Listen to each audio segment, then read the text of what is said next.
And welcome to ekO, Education, Knowledge, Opportunity, presented to you by Everjobs Bangladesh. I'm your host, Sabirul Islam, and today's episode is actually quite an interesting one. We have quite a chilled out, laid back guest CEO on air, which is quite a different approach which we've been taking for the past few episodes. So I'm really excited about today's one. But just before I go into the episode itself, I just want to quickly give you an overview of what ekO is, what Everjobs is, if you haven't been watching our shows for the past few weeks. Well, Everjobs is an online jobs portal where if you want to search for your new career, if you want to become a professional, or if just starting your any opportunity that you want to go into a different industry here in Bangladesh, you can sign up on our website on www.everjobs.com.bd. Now, we've been doing quite a number of opportunities through our platform as well, where we're giving now the chance for you to be able to become a presenter on our YouTube show on Everjobs. So if you can go on to www.everjobs.com.bd/ekO, you can apply for this exclusive internship and be a part of our team. So I'm urging each and every one of you to sign up and to register, and it's a great opportunity to work with us at Everjobs. Now, for us to just briefly highlight about ekO. Now, we've been focusing on different industries throughout the past few weeks, and starting off with the NGO sector, going up through many different sectors until now today, which we are focusing on the conglomerate industry and sector here in Bangladesh. And it's a very interesting topic, because I think that when you're talking about these industries, there's a lot of opportunities and a lot of companies in which they represent. So it's kind of a broad sector. And before I just introduce our guest, if you want to ask our guest any sort of question throughout the show, you can go onto our website at www.everjobs.com.bd/ekO, and you can ask our guest any question. There'll be a small chat box that pops up every 3-4 seconds or so, and then you can write your message in. So very straightforward. So do get your questions in. Now, to our wonderful guest, who I said is an amazing CEO. He's the CEO of Partex Group, and I'm sure you all know his name, Shaibal Ghosh. It's a pleasure having you on ekO. Thanks, and when I heard that you're coming on board for our show, I was like, yes, extremely excited. So yes, kind of you. Thank you. Yes, if for those actually who don't know you and your background, like we all do at Everjobs, so if you can give us a bit about your personal background. Well, that's kind of a loaded situation which you're putting me through, but nevertheless, yeah, I have about 26 years of work ex now, and I worked in some really cool companies, and that's how I am what I am today, and that's impacted my life. Primarily, I started with Xerox, and that's where I became a man from a kid. Possibly, it was high pressure, and learned my selling from there. I'm basically a sales and marketing guy, pushed into operations and overall P&L operations. But nevertheless, started with Xerox, and I had the good fortune of working for Apple, and I was the country manager for Apple for Middle East, and got to quite a young age actually. And during that stint, I had the fortune of coming to Bangladesh for the first time in '97, and I launched Apple here during that time with Professor Yunus, and of course went back. And thereafter, I served with them for quite a while, and then I joined Hutch, which is now Vodafone, as group head sales, and I operate from Hong Kong and India. Then of course I went to Macmillan, the publisher, they're number one, and I was operating from London for quite a while, and again switched channels and went to glass manufacturing. So I was with Corning Glass in Amsterdam and set up, all the guys use Gorilla Glass now, and so we started, that plant was started by me, and one of the outfits, the first outfit, we started manufacturing solar glass and of course specialty glass, and that was one plant which I set up. And then of course I understood the pleasure of working in the renewable space and the solar world, and the fact that I could act as Superman, I really loved it. The only thing is that I didn't use a cape. And I went into pure play solar, and I was working from United States for renewable energy till last September. So when I came in and started working in Bangladesh with the Partex group, and of course very, very diverse, very dynamic, and excellent opportunity. So straight from my beefsteak to fish curry and rice, and I loved it.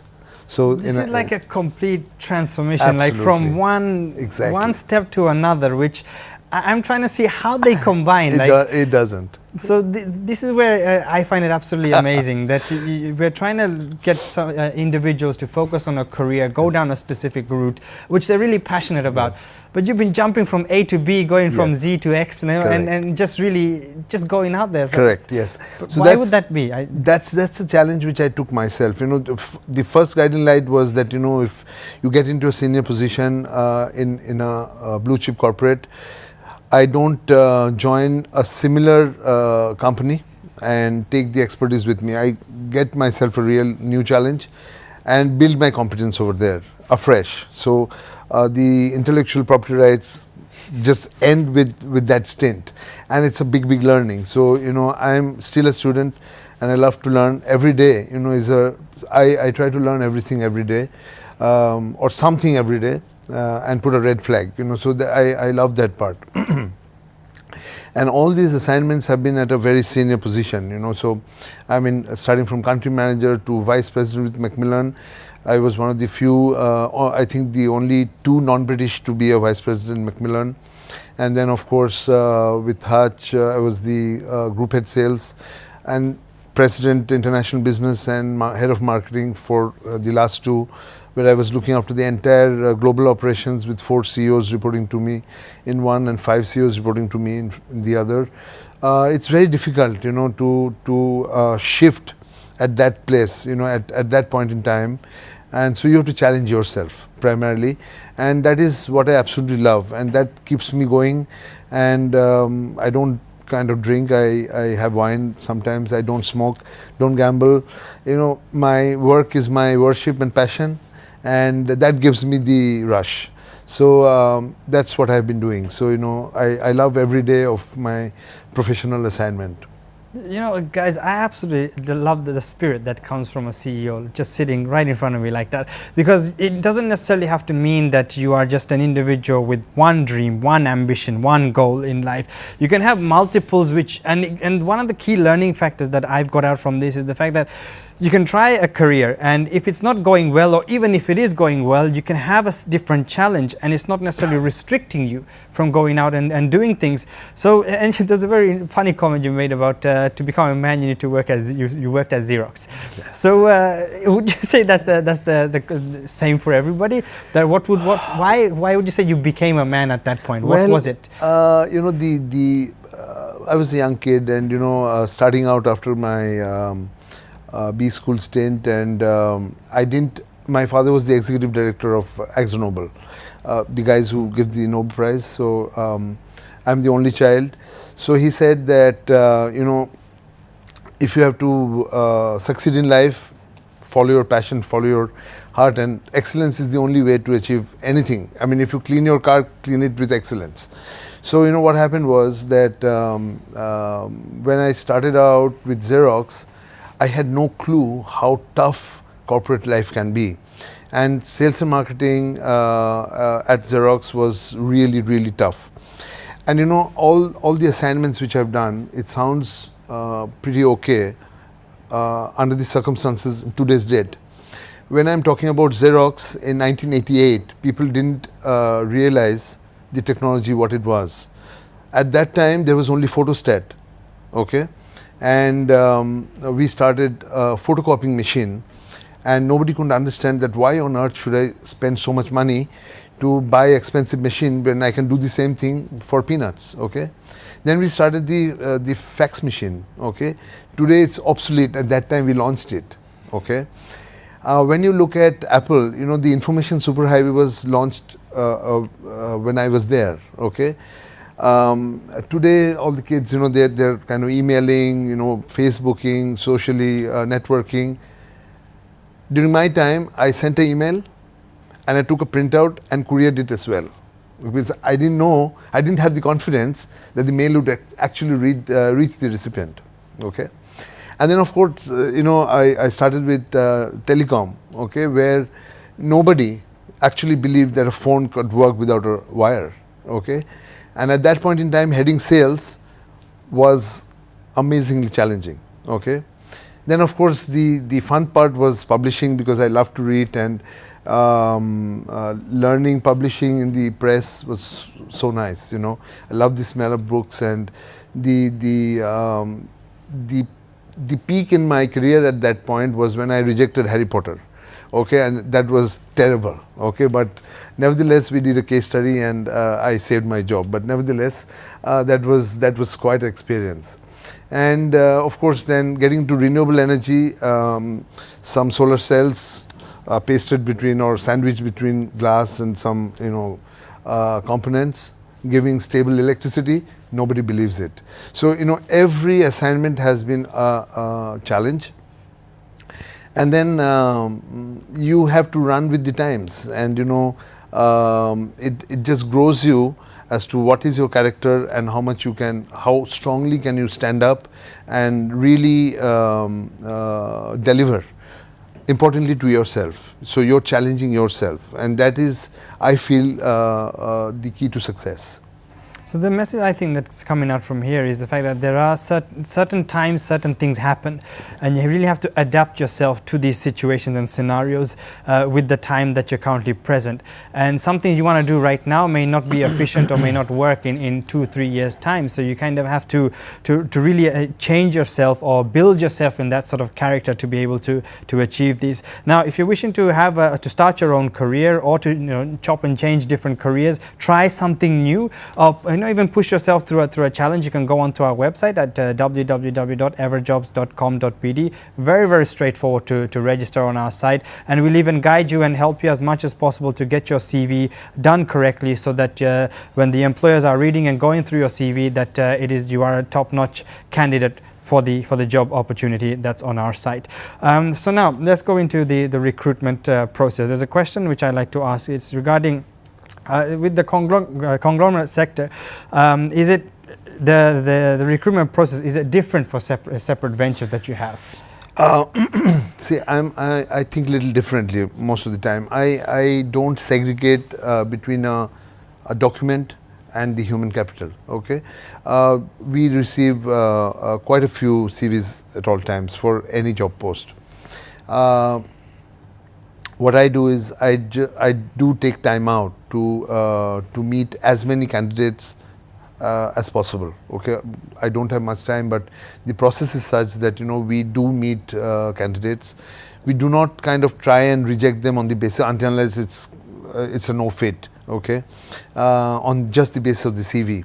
And a human capital has competencies, and it is a leader's job to make sure that you identify the competence, and you might be interviewing him. This has happened pretty often with me. I might be interviewing for a particular position, but on my noting I send it to totally somebody else. Okay, and I've made some mistakes, but I don't stop trying, and it always helps the candidate and the organization as well. So it is primarily the competence and the intellectual capacity of the person, and how you want to use him or her. So it works very well as far as I'm concerned. Okay. Well, we're going to be going for a short break now, so do come back to tune in here on ekO. ekO সরাসরি সম্প্রচার শনিবার রাত 11টায়।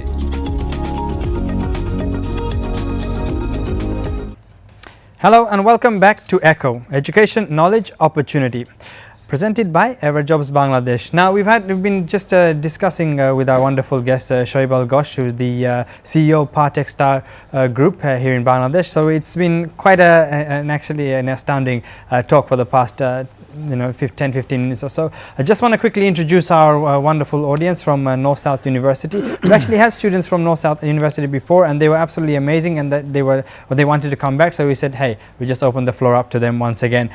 So to continue our discussion, just regarding the recruitment process. Now, what are the tangible problems in this industry, and how do they affect the recruitment process? Well, again, that's quite a loaded question. Now, every sector, every department, every aspect of business has concerns, and we need to make sure that we have the right candidates to take us first to becoming a profitable organization, a competitive organization, and of course ethics and governance is very, very important as far as we are concerned. And personally, as a leader, I make sure that we don't compromise on any of these aspects. So therefore, the recruitment becomes very, very essential of the correct kind of manpower, and we are very clear as to what we want. KRAs, KPIs, the efficiencies, productivity, everything is pretty clearly defined, and we fit the competencies as per the same requirements. Okay. Now, there's a very interesting question which actually came through online, and this was before the show, but it was something that even I felt I had to ask, because it's if we're focusing on the conglomerate sector and you're representing quite a number of companies here. This one really touched me because it's not something that we've asked before to any of our guests. And so what are Partex Star Group doing to support recruitment for those with special need? And this really touched me because it's not something which even here in Bangladesh, which a lot are focusing on, and I think it's something which I think you'd be great in a position to answer this. Wonderful question. I sincerely appreciate it. I've been around only for about 4 months now with the group, and we have been trying to do or take a lot of very, I wouldn't say spectacular, but initiatives which are different. Okay, now everybody gets into CSR and kind of non-standard ways of operating, but we also do that. We don't talk about it much, but we have comprehensive initiatives, starting from the environment to children education. Special needs is something which is very close to my heart. Now, the kind of space we are working in right now is very mechanical, shop floor engineering, and we do have a space for people with special needs. But what we have done is we have started out by ensuring that there is some kind of gender basis or gender equality. Okay, surprisingly, in my entire top management, there isn't a single lady. Okay, so I was kind of taken aback in my first meeting, and we are comprehensively trying to add more lady team members. Okay, that's the first step. Second is, even at a shop floor level, we have started taking a lot of ladies. Now comes the time for looking at people with special needs. We currently do not employ specific people with special needs, but we are looking at certain new businesses in the IT telecom sector, where we definitely want to an IT and ITS. Okay, we might be starting out very soon, and people will be pretty pleased, I guess, if and when we start. We would be looking at people with special needs, and I think there's ample opportunity for making sure that we do work with this kind of people. And I think this is a huge call and a cry out to not just companies relating to Partex Star Group, but to everybody and every organization and company here in Bangladesh, that there has to be a lot more done to support these sort of people, whether they have a medical condition or whether they have a disability, any sort of issues. They are still people with talent. They are still people with skills. And I would suggest that it's something that we as a country look at a lot more, to be able to give them the support, because they truly deserve it as well. They are just normal, ordinary individuals just like us. And this is a huge call out from me here at ekO and at Everjobs to you all. Now, if you want to apply for a new job or a new career, or as I say, constantly say to change a career, or just to even to explore what sort of opportunities are on there on our platform, you can go onto our website at www.everjobs.com.bd. Just a quick reminder about our exclusive internship opportunity. If you want to apply to be our presenter for our YouTube show, we are going big with our YouTube show, and a lot of ideas are coming on board. So we want to hear from young, creative, open-minded people who can go out onto the field. So you can sign up by and register by going on to www.everjobs.com.bd/ekO. It's as straightforward as that. Now I'd like to quickly open our floor to our wonderful audience members from North-South University. Now we've been discussing a lot regarding the conglomerate sector and about our wonderful guest experiences in different industries. If you have any questions, it would be great if you can first introduce yourself, the subject you're studying, and then begin. Hello, my name is Hamid. Thank you, Mr. Ghosh and Mr. Islam. So I'm studying BBA and I'm a major in finance and accounts. So the thing I'm going to ask is, basically, Mr. Ghosh, you are in Bangladesh for the last few months, and in Bangladesh, the HR practices are not being performed in a very good manner. So what I'm asking is, what are your plans regarding any HR graduate who's trying to get who's asking for any platform in this kind of industry? So you have, in Partex stuff, you have around 50,000 employees. So it might be a very major concern for you guys to give platforms to HR majors, because the HR practices are not being done properly in Bangladesh. In some stats it was given, as per I know. Thank you. Thank you. Okay, so if I understand you correctly, you want to understand what are the HR initiatives we are taking for the HR majors? Okay. See, I mean, when we have a large employee base, team base to work with, the first and foremost practice is the HR.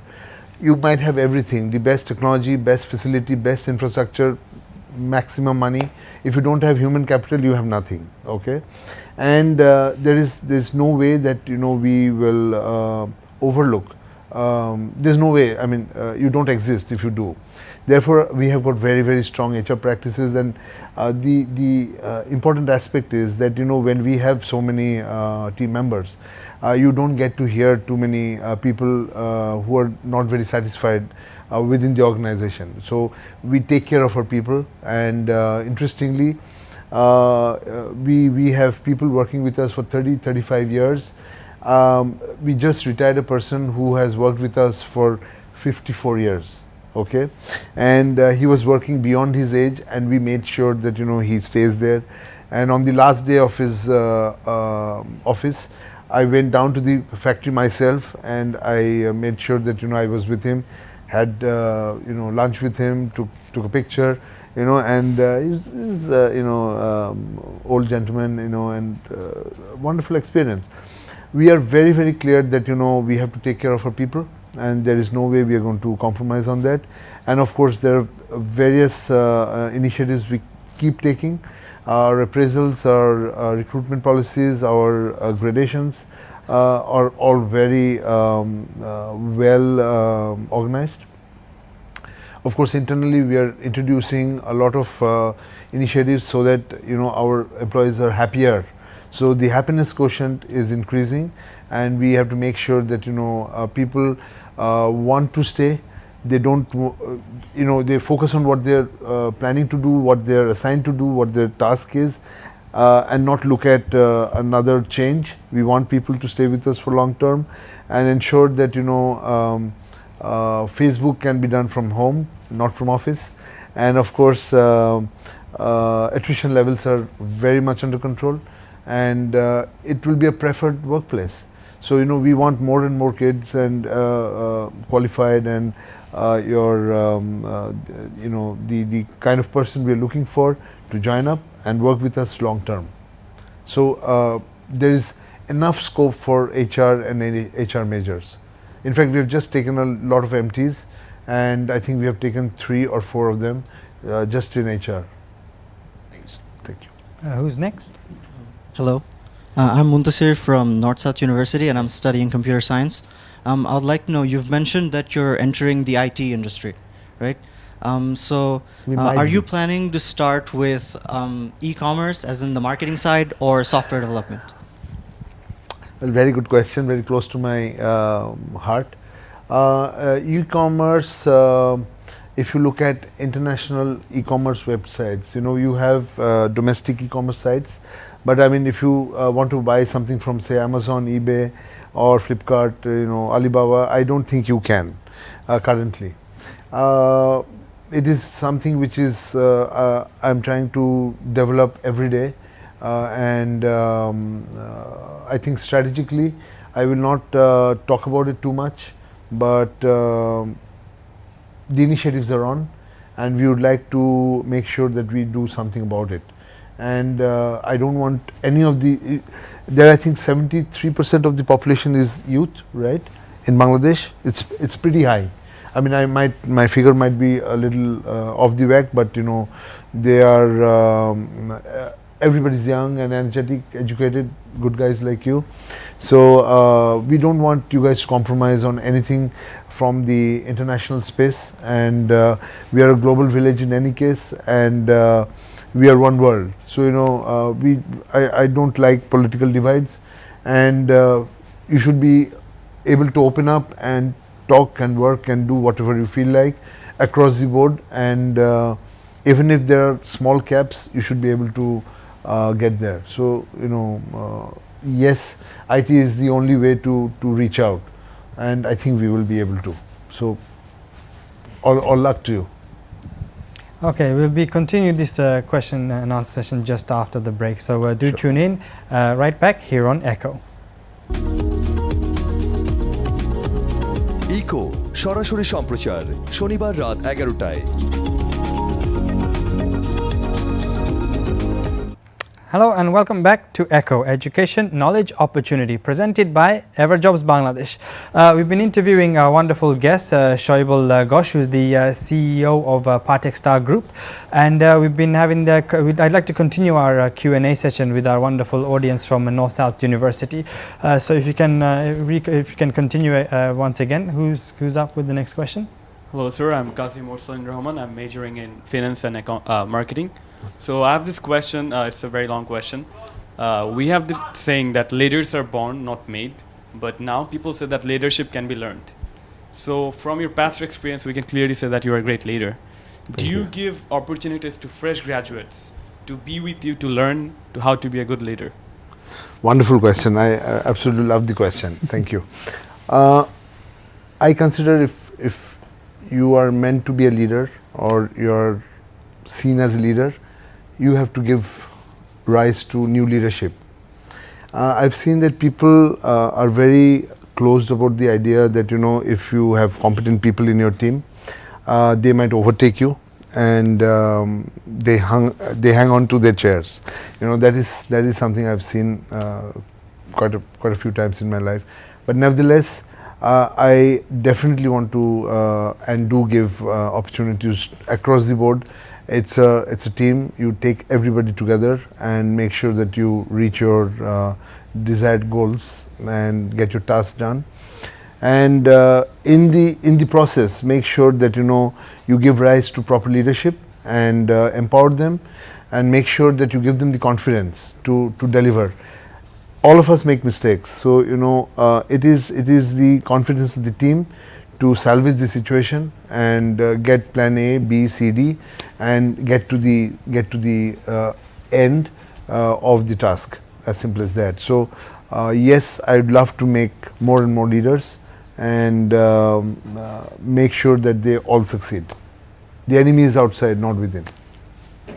Okay, before we continue, there's a question coming in from our online chat through our website. If you do want to ask, by the way, you can go on to quickly ask. You can go on to www.everjobs.com.bd/ekO and ask the question there. And this question is coming from Javed here in Dhaka. He's saying, what are the chances of getting international recruitments? Okay. Well, there are two ways we can look at this response. One is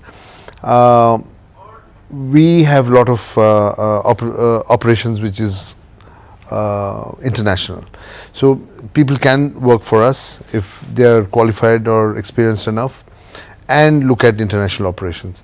And of course, the international space, there is a lot of job opportunities for every other space, you know, so you have to be competitive, and if there's one assignment, possibly locally you have 500 applications.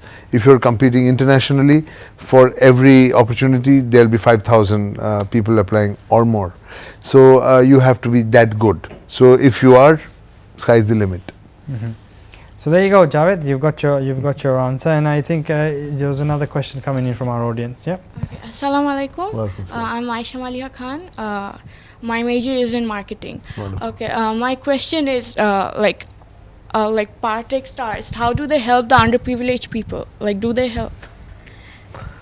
That's a very good question. I like that. Well, I think you got me on a spot here, but nevertheless, you know, I have to mention that we are not an NGO, and I need profits, I need my salary.